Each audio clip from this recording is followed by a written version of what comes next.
प्रसार भारती अभिलेखागार की प्रस्तुति सदाबहार सुनहरे दौर का अनमोल खजाना।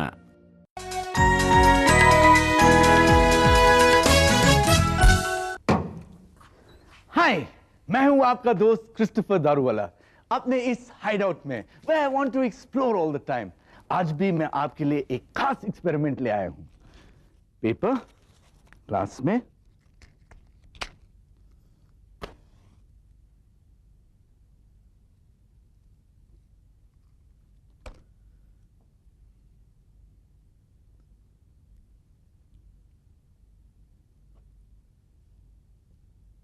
पर यह एक्सपेरिमेंट अपने पेरेंट्स के प्रेजेंस में ही कीजिए। मैजिक, ये जादू नहीं, ये साइंस है। अरे, लाइट तो चली गई है। ओह, लाइट तो आ गई। ये लाइट हमारे लिए कितनी इंपॉर्टेंट है। पर ये लाइट हमारे बल्ब में कहां से आती है? ओह, शहर से। और हमारे शहर में कहां से आती है? दूसरे शहर से। और दूसरे शहर में कहां से आती है? तीसरे शहर से। पर आखिर ये लाइट्स कहां से शुरू होती है? मैं तो कंफ्यूज होते जा रहा हूं। ऐसा कैसे होता है? वो कौन सा शहर है जिसकी वजह से ऐसा ही होता है? शहर? ये तुम क्या कह रही हो भाई? ऐसा ही होता है तो हर जगह होता है। आफ्टर ऑल साइंस हर जगह है। बाप रे बाप, स्पीच बंद करो और सोचो कि वो कौन सा शहर है किसकी वजह से ऐसा ही होता है। दीपिका, शायद तुम्हारे सवाल का जवाब मुंबई है। हम मुंबई में शूटिंग करते हैं। ये काम तो हम हर कहीं कर सकते हैं। दिल्ली में भी कर सकते हैं, बैंगलोर में भी कर सकते हैं, लखनऊ में भी कर सकते हैं, कहीं भी कर सकते हैं। बस हाँ, वो शहर होना चाहिए। दीपिका, तुम क्या कह रही हो? मुझे कुछ समझ में नहीं आ रहा। शहर मतलब सिटी। वो कौन सी सिटी है जिसके बिना हम आप मिल नहीं सकते? अब मैं समझ गया तुम किस शहर की बात कर रही हो। इलेक्ट्रिसिटी। वही तो एक सिटी है जिसके बगैर हम और आप नहीं मिल सकते। मिल गया ना हमारे सवाल का साइंटिफिक प्रूफ। यही होता है जब इलेक्ट्रिसिटी नहीं हो। इलेक्ट्रिसिटी या विद्युत ऊर्जा मशीनें चलाती है, बल्ब जलाती है, चीजों को गर्म और ठंडा भी करती है। हम ये कह सकते हैं कि इलेक्ट्रिसिटी ही वो एनर्जी है जो हमारी पूरी दुनिया को चलाती है। तभी तो बिजली चली जाए तो काम करना ही मुश्किल हो जाता है। इलेक्ट्रिसिटी की सबसे बड़ी खूबी शायद ये है कि वो ऊर्जा के दूसरे रूपों में आसानी से बदली जा सकती है।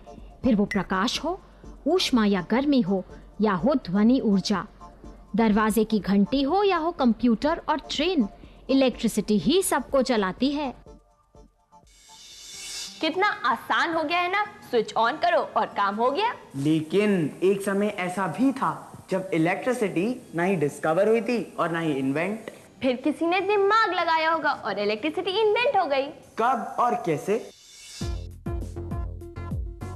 इलेक्ट्रिसिटी की खोज से बहुत से नाम और किस्से जुड़े हैं, लेकिन सबसे मजेदार कहानी जुड़ी है अमेरिकन साइंटिस्ट बेंजामिन फ्रैंकलिन से।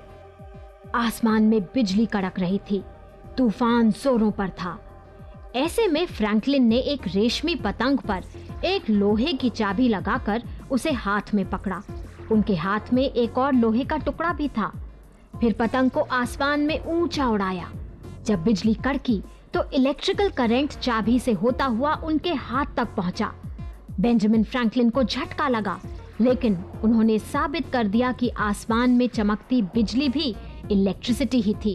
ये एक बड़ी खोज थी, लेकिन फ्रैंकलिन की जान भी जा सकती थी।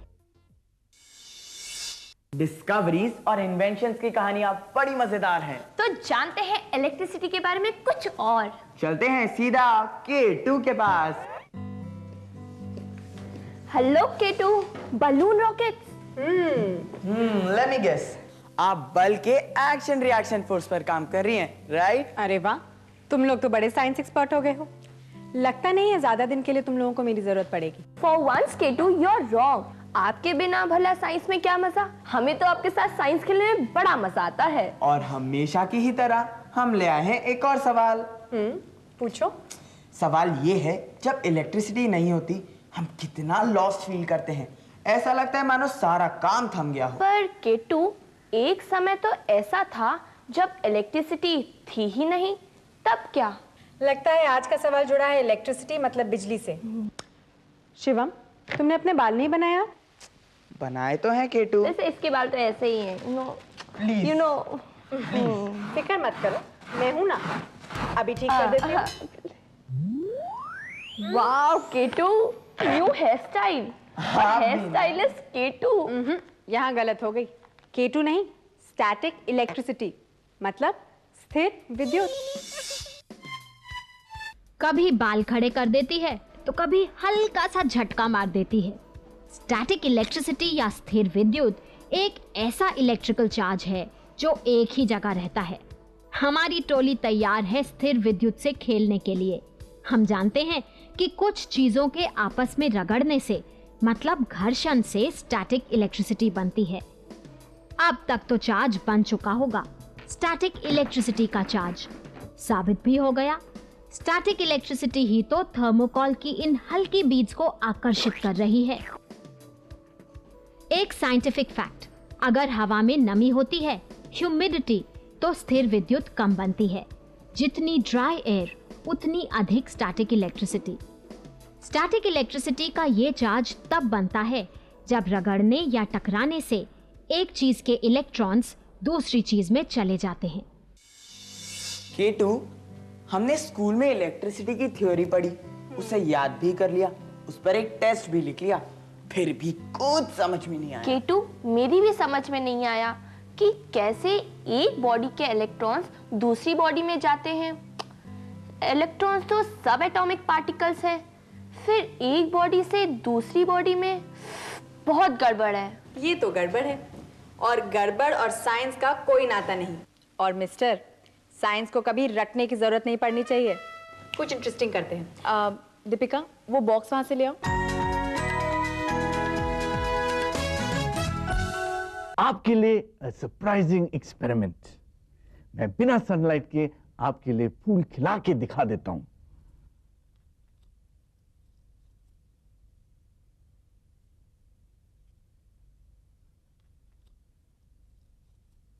है ना इंटरेस्टिंग? जब तक आप अपने मनपसंद के फूल को बना के खिलाते हैं, हम लेते हैं एक छोटा सा ब्रेक।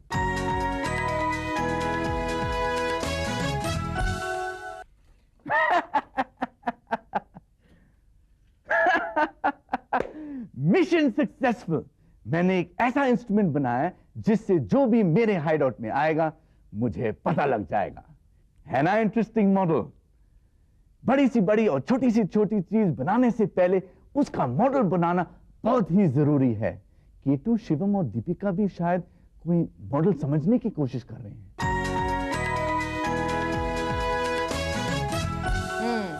ये बन गया हमारा एटम का स्ट्रक्चर। ये देखो ध्यान से, ये जो दिख रहे हैं ये हैं 11 पॉजिटिव चार्ज वाले प्रोटॉन्स, और ये ऑरेंज वाले ये हैं 11 नेगेटिव चार्ज वाले इलेक्ट्रॉन्स। मतलब 11 प्रोटॉन्स और 11 इलेक्ट्रॉन्स। हमारे एटम का कोई चार्ज नहीं। और ये चूड़ी हमारा न्यूक्लियस है, और ये व्हाइट बीड्स हमारे न्यूट्रॉन्स। हाँ, लेकिन उनसे अभी हमारा कोई मतलब नहीं। न्यूट्रॉन तो न्यूट्रल होते हैं, इनका कोई चार्ज नहीं। अब देखो, ये प्रोटॉन्स तो अपने न्यूक्लियस में बंद हैं, लेकिन ये इलेक्ट्रॉन्स अपने अपने ऑर्बिट्स में घूमते रहते हैं। अब सोचो, अगर मैं इस बाहरी ऑर्बिट में से एक इलेक्ट्रॉन हटा लूं तो क्या होगा? प्रोटॉन्स का नंबर बढ़ जाएगा और इलेक्ट्रॉन कम हो जाएंगे, राइट? तो इसका असर क्या होगा? फिर तो हमारे एटम को पॉजिटिव चार्ज मिल जाएगा। केटू, लेकिन ये इलेक्ट्रॉन्स जाएंगे कहाँ? कौन लेके जाएगा इन्हें, और ये कैसे जाएंगे? ये मुझे दो। ये देखो ध्यान से। एटम का स्ट्रक्चर तो हम देख ही चुके हैं। इलेक्ट्रिसिटी का रिश्ता है इलेक्ट्रॉन्स से। इलेक्ट्रॉन्स जो नेगेटिव चार्ज वाले सब एटॉमिक पार्टिकल्स हैं।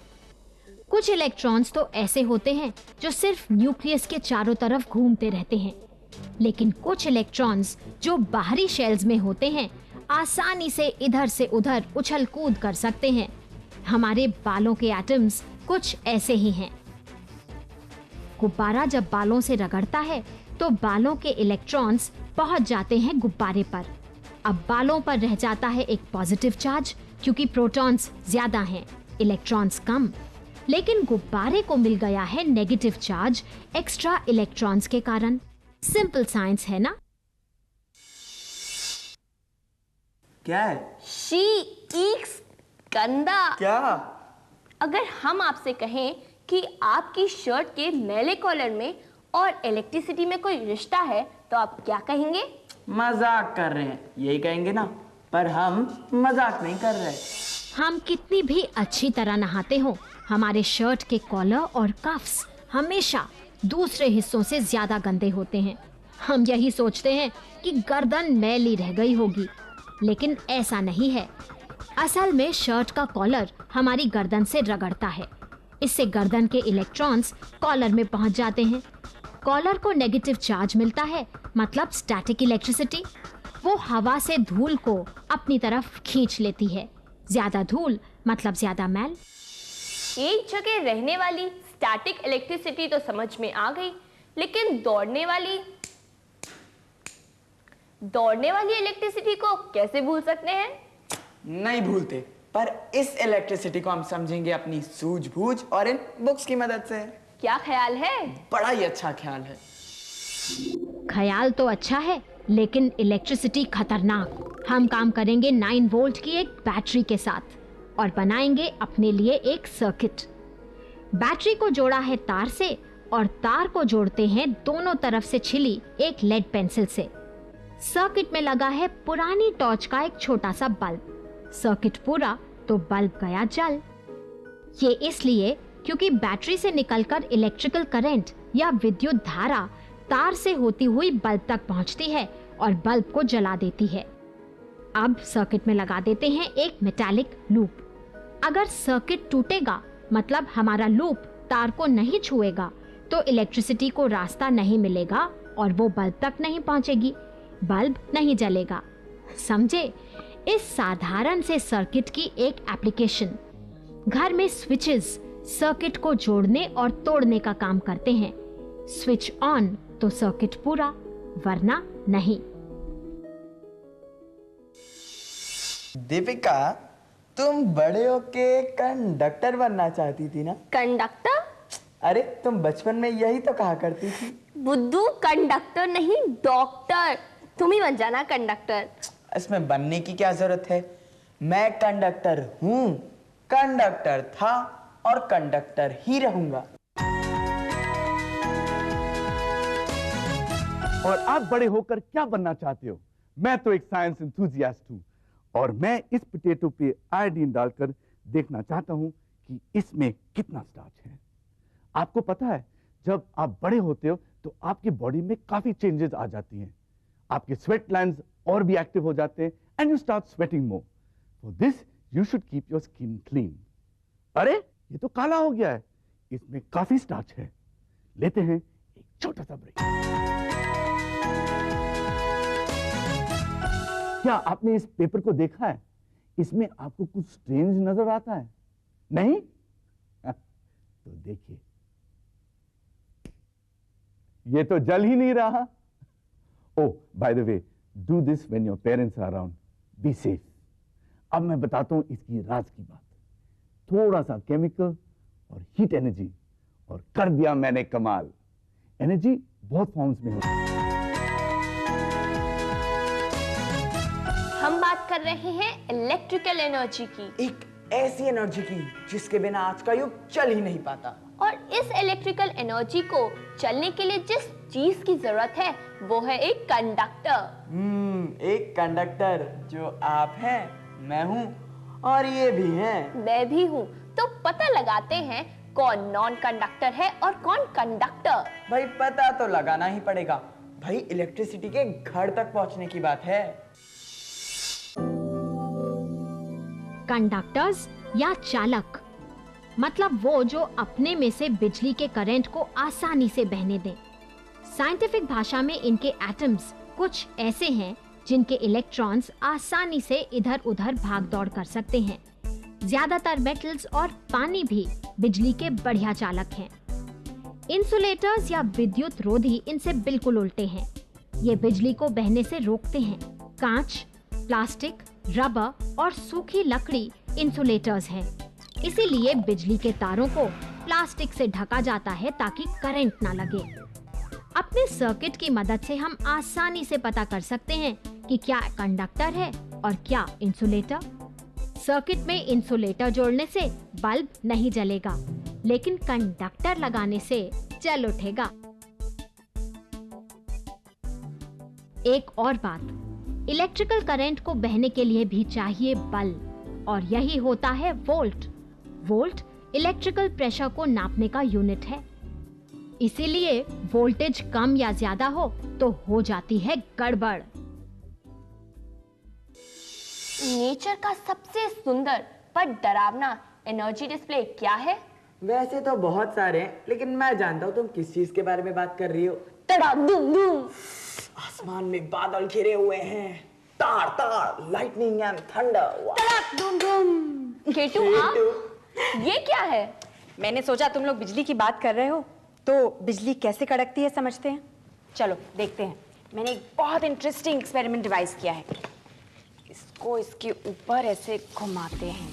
ये प्लास्टिक की शीट है और ये स्टील, इससे चार्ज होगा। किटू मैं भी। रुको। वाओ, दीपिका देखा, ब्लू स्पार्क्स। लेकिन शैतानी नहीं, सिर्फ समझो। आप भी समझिए। आसमान में बिजली का कड़कना स्थिर विद्युत का एक और उदाहरण है। होता यूं है, बड़े बड़े काले बादलों के अंदर पानी की बूंदें और बर्फ के कण आपस में रगड़ते हैं, टकराते हैं। उनके इलेक्ट्रॉन्स ट्रांसफर होते हैं और स्टैटिक इलेक्ट्रिसिटी बनती है। अब पॉजिटिव चार्ज बादल के ऊपरी तरफ और नेगेटिव चार्ज नीचे की तरफ जमा हो जाते हैं। इधर पेड़ों के ऊपर भी पॉजिटिव चार्ज होता है। पॉजिटिव और नेगेटिव का अंतर जब बहुत बढ़ जाता है तो बिजली कौंधती है और इलेक्ट्रिसिटी डिस्चार्ज होती है। अब तो आप समझ गए होंगे कि तूफान के समय पेड़ के नीचे क्यों खड़ा नहीं होना चाहिए।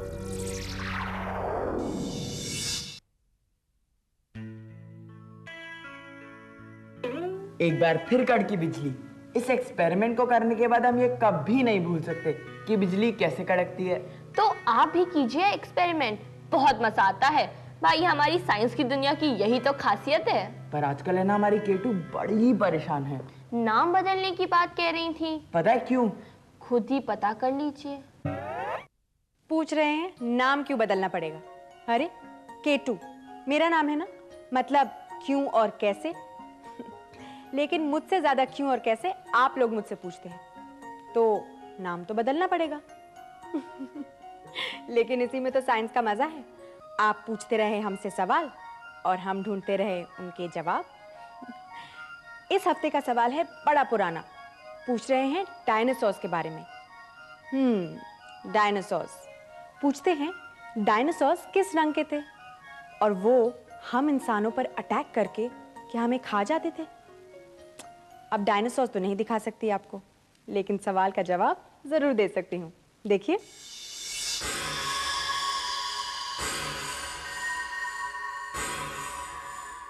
डायनासोर्स हमारी पृथ्वी पर रहने वाले अब तक के सबसे विशाल प्राणी। ये किस रंग के थे ये कहना तो बड़ा मुश्किल है, क्योंकि डायनासोर्स के बारे में हमें जो कुछ भी पता है वो पता है फॉसिल्स या जीवाश्मों से, और जीवाश्म किसी चीज का रंग नहीं बता सकते।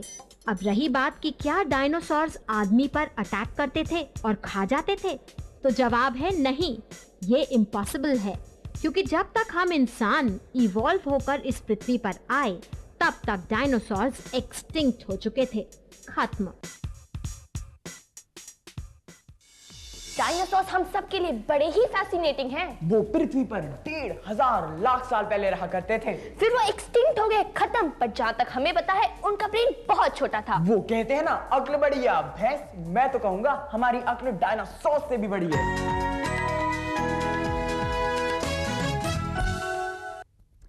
थंब पेंटिंग के लिए क्रिएटिव होना जरूरी है। जो मेरे किटकिट में तो है ही नहीं। मुझे अभी पता लगा है कि फ्रॉगी एक ऐसा वर्टिब्रेट है जिसका ब्रेन दूसरे वर्टिब्रेट से छोटा होता है, तभी तो ये किटकिट कुछ बोल नहीं पाता।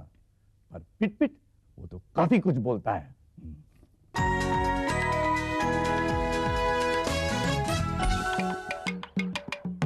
बाप रे बबलू, ये मेहनत करे पेट और मजे करे बेल। हाँ, इस जंगल में कई बेलें वृक्षों पर चढ़ झूल रही है। कुदरत का यही है खेल, इस पेड़ पे चढ़कर बेल किरणों से करे मन मेल। जीवन है इसको सुहाए, अनुकूलन ये कहलाए। मतलब कि अपने आप को किसी भी युक्ति से जीवित रखना अनुकूलन यानी कि एडेप्टेशन है। हाँ, बिल्कुल ठीक। एक अनुकूलन तो प्रकार्यात्मक अर्थात फंक्शनल अनुकूलन कहते हैं, और दूसरा इसे प्रजनात्मक या रिप्रोडक्टिव अनुकूलन कहते हैं। याद रहा पिंकी? एक तो फंक्शनल और दूसरा रिप्रोडक्टिव। इस वर्षावन में बहुत से पेड़ पौधे कम प्रकाश में भी फोटोसिंथेसिस यानी प्रकाश संश्लेषण करके जीवित रह लेते हैं, और कुछ पेड़ों से लिपटकर ऊपर तक पहुंचकर यह क्रिया करते हैं। ये आधार अनुकूलन भी है। कैक्टस और पाम रूट भी ऐसा ही अनुकूलन अपनाते हैं, है ना? हाँ, अपने तनों में या पत्तों में, जड़ों में इतना पानी संग्रह कर लेते हैं कि लंबे समय तक रेगिस्तानों में पानी ना मिले तब भी जीवित रहते हैं। पिट खेतों में जो फसलें उगती है ये तो एक ही मौसम में नष्ट हो जाती है। ये अनुकूलन नहीं कर पाती है क्या? ये अनाज देने वाली वनस्पतियाँ इतने सारे बीज पैदा करती है कि दूसरी फसल में फिर उतना ही उगा लिया जाए। ये प्रजनात्मक यानी रिप्रोडक्टिव अनुकूलन है। अन्य पेड़ पौधे दीर्घजीवी प्रजनन क्रिया करते हैं और लंबे समय तक जीवित रहते हैं।